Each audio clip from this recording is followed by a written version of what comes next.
Hello students, अगर आपको कभी नीट या फिर जेईई मेंस के एग्जाम में रेजिस्टेंस का इनफाइनाइट लैडर का क्वेश्चन मिल जाए और आपको बोला जाए कि आपको इक्विवेलेंट रेजिस्टेंस निकालना है, बोलो कैसे निकालोगे, तो इसको कैसे आप चुटकियों में सोल्व कर सकते हो फॉर्मूला की हेल्प से, इसके बारे में हम आज सीखेंगे।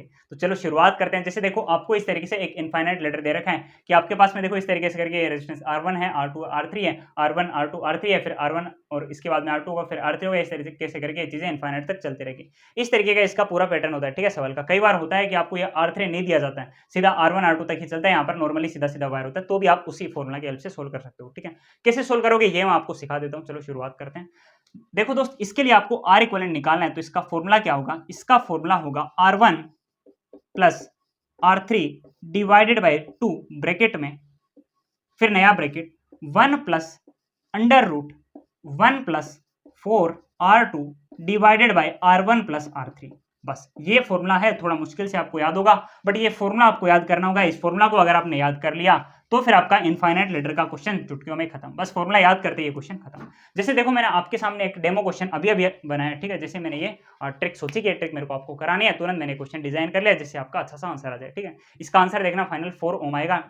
अब कैसे निकालना है ये मैं आपको सिखाऊंगा। ठीक है, इक्विवेलेंट जो आपका रेजिस्टेंस आएगा इनफाइनाइट लैडर के इस क्वेश्चन का, वो आपका 4 ओम आएगा, और कैसे आएगा इसके बारे में हम सीखते हैं। चलो ठीक है, अब ध्यान से देखो, आप इसको फॉलो करते रहो। क्या R1 है, क्या R2 है, क्या R3 है, ये आपको बताना है। R1 क्या है, देखो ध्यान से, 1 ओम है, ये R1 है। R2 क्या है आपका, 4 ओम हो गया। ठीक है, R3 क्या है आपका, वापस से ये 1 ओम हो गया। देखो, R1 R2 R3 R1 R2 R3, इसी तरीके से ये R1 ये R2 ये R3 ये R1, फिर यहाँ पे R2 आएगा, फिर यहाँ पर R3। देख लो, सेम पैटर्न है ना? हाँ सर, यही पैटर्न है। अब ध्यान से देखो, अपने को क्या करना है भाई, ये फॉर्मूला अप्लाई करना है। फॉर्मूला में सारी की सारी वैल्यू आपको लिखनी है। ठीक है, R1 प्लस R3 बाय 2। आप देखो ध्यान से, ये R1 है, R3 है, आप लिखो 1 प्लस में 1 डिवाइडेड बाय ये 2 आपने लिख दिया। ठीक, फिर अगला ब्रैकेट, इसमें 1 प्लस अंडर रूट 1 प्लस 4 लिखा।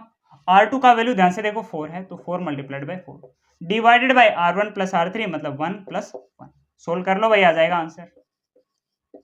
ये 1 प्लस 1 हो गया 2, 2 डिवाइडेड बाय 2 कितना है, 1 है। 1 को इस पूरे के साथ मल्टीप्लाई करना है, कुछ फर्क नहीं पड़ेगा, उतना ही आएगा, तो मैं इसको नहीं लिख रहा हूं।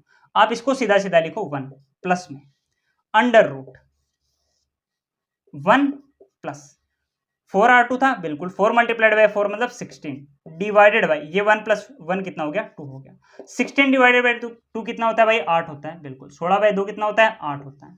तो 1 प्लस 8 कितना होता है भाई, 9, और 9 का अंडर रूट कितना होता है, 3 होता है। तो आप लिखोगे R equivalent equal to 1 plus 9 का अंडर रूट कितना, 3, तो 1 प्लस 3 भाई कितना आ जाएगा, R इक्विवेलेंट 4 ओम आ जाएगा भाई। 4 ओम का आपका आंसर आ चुका है, जो मैंने आपको स्टार्टिंग में ही बोल दिया था, ये तो हमने प्रेडिक्ट कर ही दिया था।